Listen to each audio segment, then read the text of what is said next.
stuff, make sure the sound's working, and this, that, and the other. And we're with DOD. We're with DOD. So, Sean, you good? So, first of all, tell me your name, please. I'm IT1 Robert Bennett. Hi, Robert. So, you know who these folks are that yes, you're sir. here to greet today. Yes, sir. What are your feelings about it? What does this mean to you? Honestly, they're some of our nation's greatest heroes. You know, we take for granted a lot of things that we have the capability to do today, but it's because of individuals like these three gentlemen that are coming here that we're able to just enjoy the things that we have today, and to be able to support and be here to greet them it's an absolute honor. That's great. Thanks. That's all. You're very welcome. Really appreciate it. Mm-hmm. All right. And tell us. So obviously, I just spoke with a really young sailor. You've been around. Oh, wait a minute. You've been around. Hey, I can say this, okay? I'm retired Air Force, and I got the grade to prove it here too. Okay, so you get what I'm saying. Got it. You've been around the block a couple of times, Yes. and now and obviously you know who these gentlemen are. Yes. Obviously, you're well versed in the story of Pearl Harbor and the Arizona. What does it mean to be able to see these fellows and welcome them here? This is one of my last kind of hurrahs. I'm retiring in November, and the last time I passed by the Arizona was on the Constellation in 1999. To actually get to see these guys in person and celebrate their service means an incredible amount. I mean, everybody here is here voluntarily. They didn't get told to be here. We want to be here and celebrate their service and their sacrifices that they made on that day.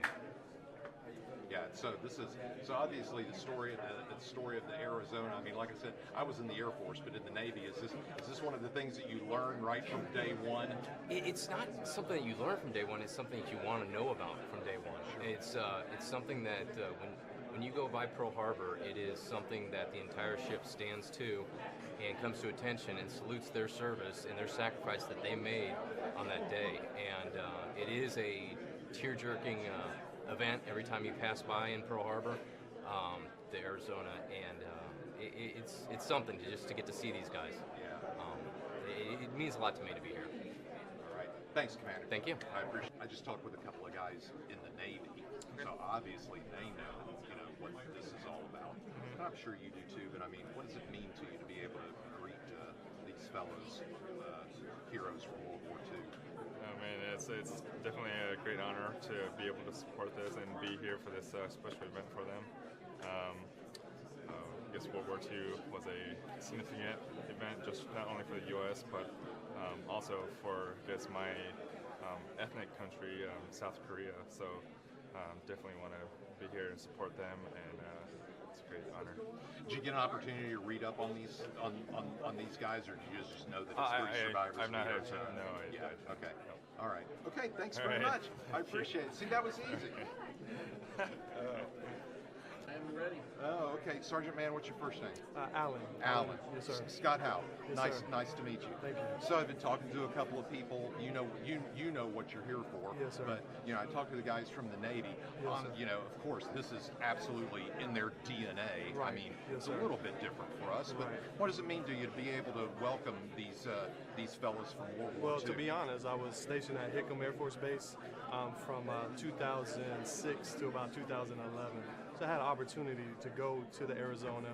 I had a previous family member who was in the Navy, who came in and out of port while I was stationed there as well. So seeing it, being around that environment, actually have an opportunity to raise flags over that memorial, and then to be here today as these three survivors are coming into our home of the DOD, and to be welcomed by us as a family, and to show our respect to them and our gratitude. So it was an honor to be have this opportunity to come here today. That's great. See, that's all I needed. Awesome. Thanks so much, man. Thank you. Pleasure to meet Yes, you. sir. Thanks. Hey, First Sergeant. Thanks.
course.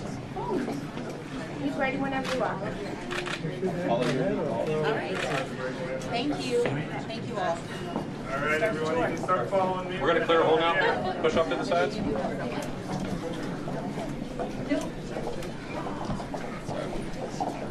How you doing? Good. How's the air conditioning? It's nice now. Yeah, you so. Are you all going to be looking the entire time? Okay, all right.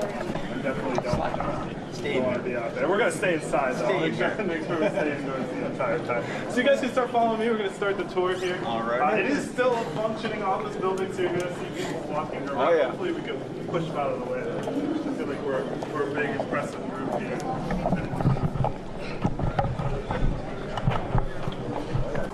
So if you see any stragglers, you know they're up to something.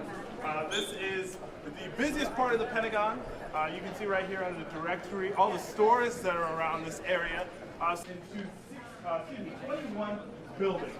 Now, everyone wasn't working too well together, so we wanted to get everyone under one roof.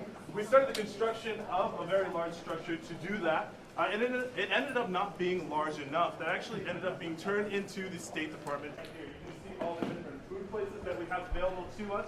You can see the market basket right here. It's pretty dangerous for me. It's like a buffet style setup. I'm the kind of person that eats with my eyes, so whenever I see food, I'm just like, I need it, I need it, I need it. And then I go up there to pay for it, and I'm like, oh man, this is gonna hurt my wallet. So I try to avoid that. You can actually put the White House inside of the Pentagon's gym 2 times. That's how large it is. Now, we didn't just build a massive gym for no reason. It was an air raid shelter back in the day, and the very dead center of the building. A lot of people have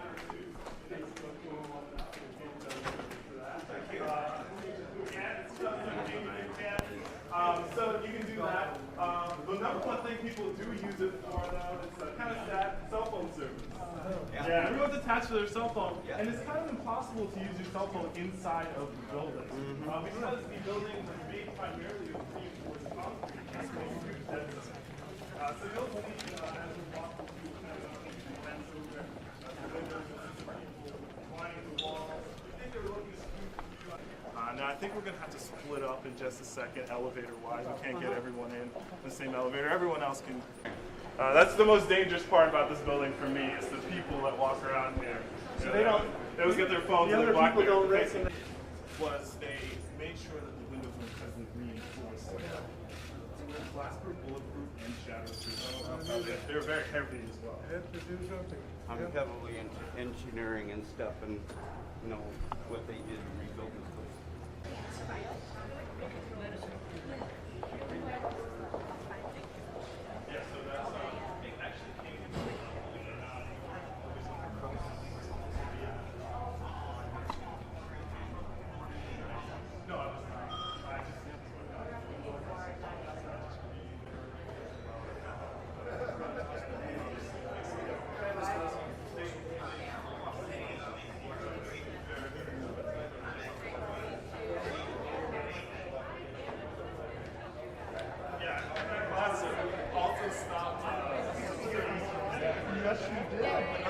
Here towards the point of impact. Before we head down there, I wanted to stop you and show you this display case.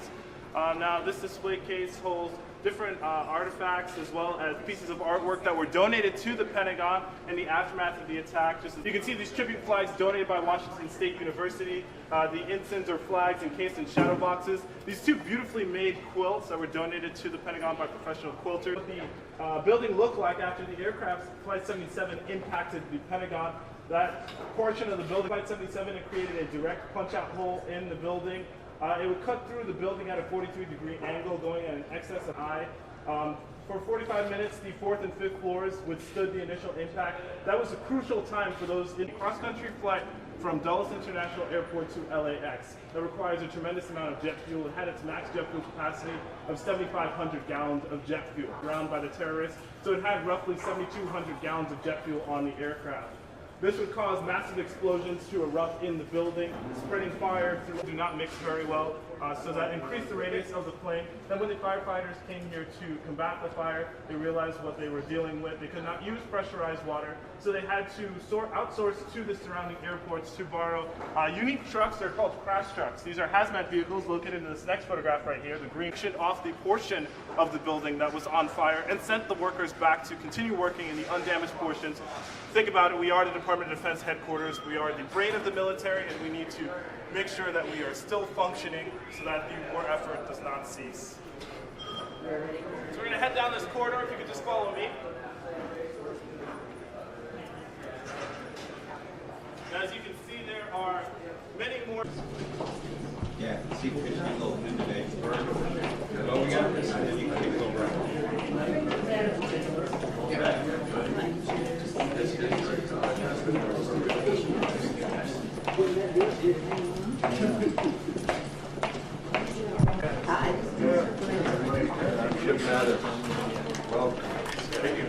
Welcome, Mr. Chairman, the Joint Chief. Hey, sir, how are you? Welcome, good to have you. Someone we call the Chief of Naval Officer. Good to see you again. Yes, sir. Good to meet you. Yeah. Thanks so much for coming by. Forever. We remember. Hey, sir, welcome. Joe down here. It's great to see you. It's an honor to have you. How you doing? Good to see you. Thanks for doing it. You know what? I've been working here for almost a year. If he could, by the end of the day. Sir, how you doing? Thank you for everything. Yeah, you bet. Yes, sir. Oh, pleasure's all ours, believe me. It's the right thing to do. Nice to see you. How you doing? Oh, just I'm Nikki Stratton. I'm Donald Stratton's granddaughter. my husband. So nice to meet you. It's an honor to meet you. Joe, I'm the Chief of Naval Operations. Yeah. Welcome. CNO and Chairman, please come on over. CNO, if you just get behind your shipmate there. I'll just do that. And the Chairman and I will bookend this thing. How do we look here? My hair look okay? Fantastic. All right, here we go, Moving gentlemen. forward just a tad. There we go. You might have to fire your barber though. Yeah, I know. It's hard to get good help anymore, yeah. Yeah.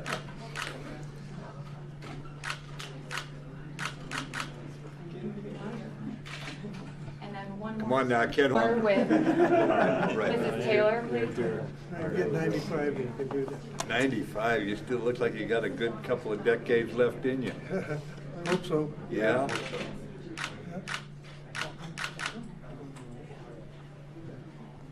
Okay, I think after that